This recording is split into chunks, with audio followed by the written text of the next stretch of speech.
Hello friends, मैं आपकी friend Gurpreet Kaur. आज हम विलियम शेक्सपियर के बारे में पढ़ेंगे। देखिए, विलियम शेक्सपियर अपने आप में एक एपिक थे।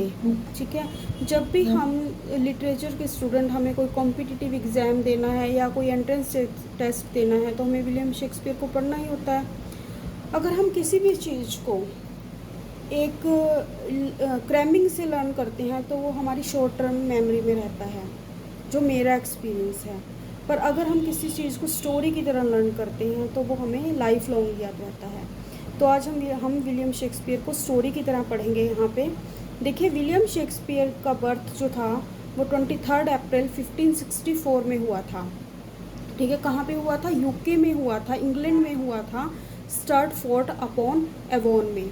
एवोन जो है वहाँ पे एक रिवर का नेम है, उनके गांव के पास से एक रिवर होकर निकलती है और उसके अंदर स्वान रहा करते थे, तो इनको स्वान ऑफ एवोन भी बोला जाता है। इनको बार्ड ऑफ एवोन भी बोला जाता है। बार्ड किसको बोलते हैं? पोएट को। अगर इनके पेरेंट्स की बात करें तो इनके फादर का नेम था जॉन विलियम, जो कि एक हिस्टोरिकल नॉवलिस्ट थे, हिस्टोरिकल नॉवल लिखते थे अपने टाइम में। ठीक है, और इनकी मदर जो थी एक हाउसवाइफ थी। इनकी 2 एल्डर सिस्टर्स थी, ठीक है, जॉन एंड जूडिथ, और इनके 3 जो थे वो यंगर ब्रदर थे। ठीक है, गिलबर्ट, एडमंड एंड रिचर्ड। ठीक है, फिर देखिए, अगर इनकी बिगनिंग स्कूलिंग की बात की जाए तो उसके बारे में कुछ ज़्यादा मेंशन नहीं है। सिर्फ इतना पता है कि इन्होंने ग्रामर स्कूल से अपनी स्कूलिंग की थी। उसके बारे में उसके बाद ये भी सुना जाता है, र्यूमर्स हैं, पता नहीं, कि इन्होंने, ये कहा जाता है कि इनके ऊपर एक बार एक ब्लेम लगा था कि इन्होंने अपने वहाँ के किसी लैंडलॉर्ड के हिरण का बच्चा जो था वो चोरी कर लिया था, तो इनको वो गांव छोड़ना पड़ा था। उसके बाद ये लंदन आ गए, तो लंदन में आकर इन्होंने अपना लिटरेरी काम जो था लंदन से स्टार्ट किया था। इन्होंने चैम्बरलेन नाम की एक कंपनी जो थी वो ज्वाइन कर ली, जो एक्टर्स की कंपनी थी। तो 1603 में जब जेम्स वन की क्राउनिंग हुई तो उस कंपनी का नेम चेंज करके क्या रख दिया गया था? उस कंपनी का नेम चेंज करके रख दिया गया था किंग्समैन।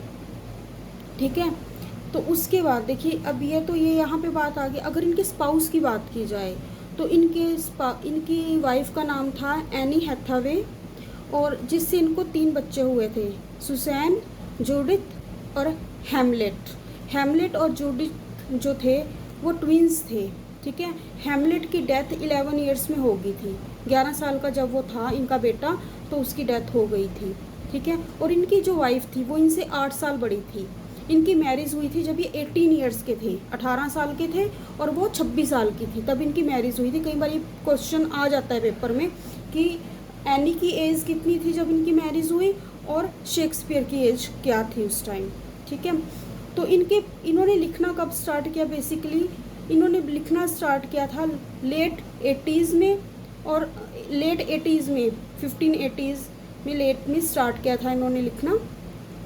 तो इनके जो स्टार्टिंग प्लेस थे या इनका जो स्टार्टिंग वर्क था वो वो हिस्टोरिकल वर्क था, हिस्ट्रीज़ के ऊपर ये लिखा करते थे। उसके बाद अर्ली 90s में शिफ्ट हो गया इनका मूड। अब किधर चला गया इनका इंटरेस्ट? अब इनका इंटरेस्ट स्विंग करके कॉमेडी की तरफ चला गया। फिर उन्होंने एज यू लाइक इट वगैरह ये इस तरह की कॉमेडीज़ लिखी, जिनमें लास्ट कॉमेडी इनकी थी जूलियस सीजर। ठीक है, उसके बाद ये आगे ट्रेजिडी, लास्ट में इनका सबसे लास्ट वर्क जो था वो ट्रेजिडीज़ की तरफ चला गया। फिर इन्होंने अपनी फेमस ट्रेजिडीज़ लिखी, प्रॉब्लम प्लेज लिखे। ठीक है, अगर इनकी कोलैबोरेशन की बात की जाए, इनकी कोलैबोरेशन वर्क की बात की जाए, तो इन्होंने जॉन फ्लेचर के साथ अपना कोलैबोरेशन वर्क किया था, और इनके कोलैबोरेशन का नाम, जो इनके कोलैबोरेशन प्ले का नाम था वो था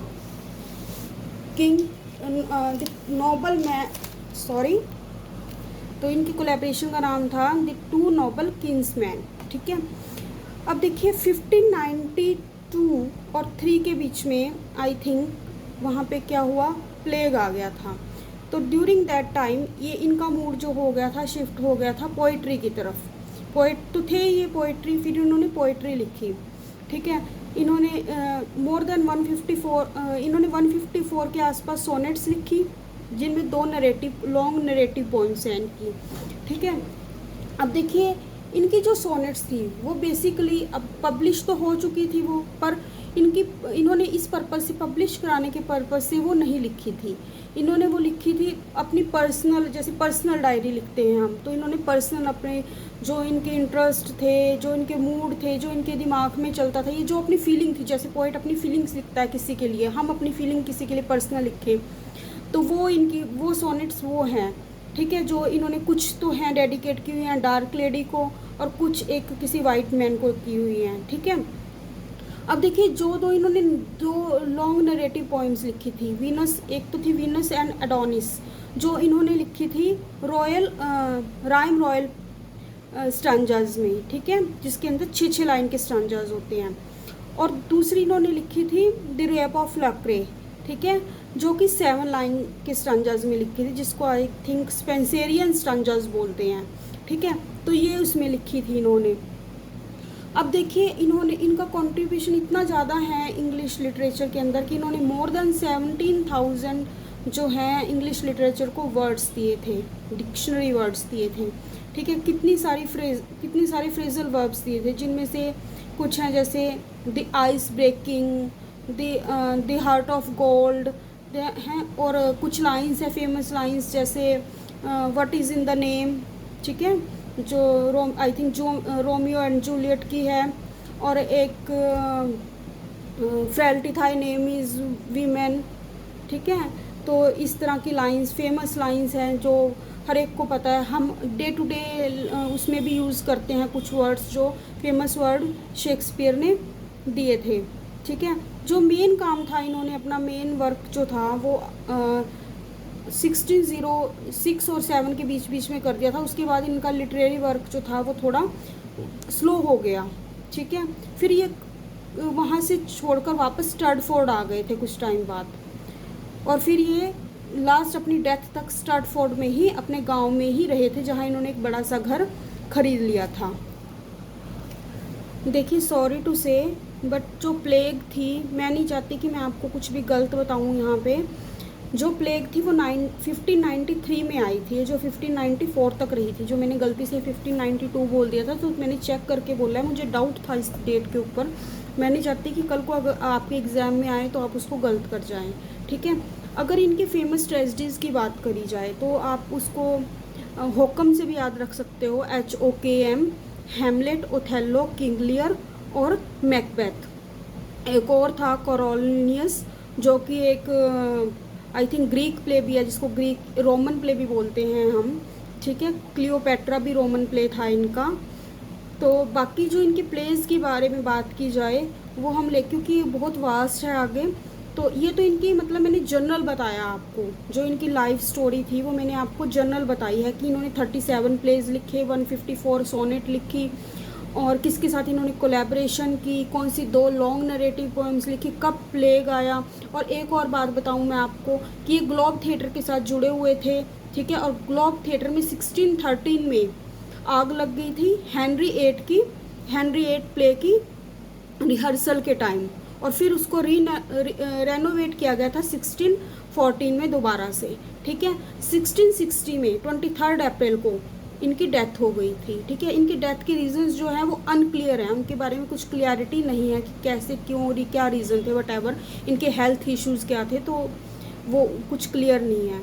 तो मैंने इसके बारे में आपको एक जनरल रिव्यू दे दिया, जो कि आसानी से आपको लर्न हो जाएगा।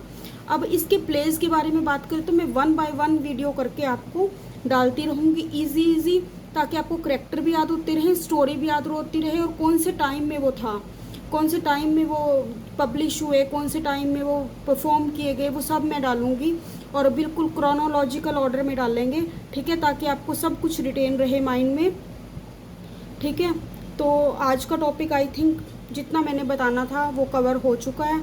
आई होप आपको अच्छा लगा होगा। Please like, share and subscribe it. Thank you so much.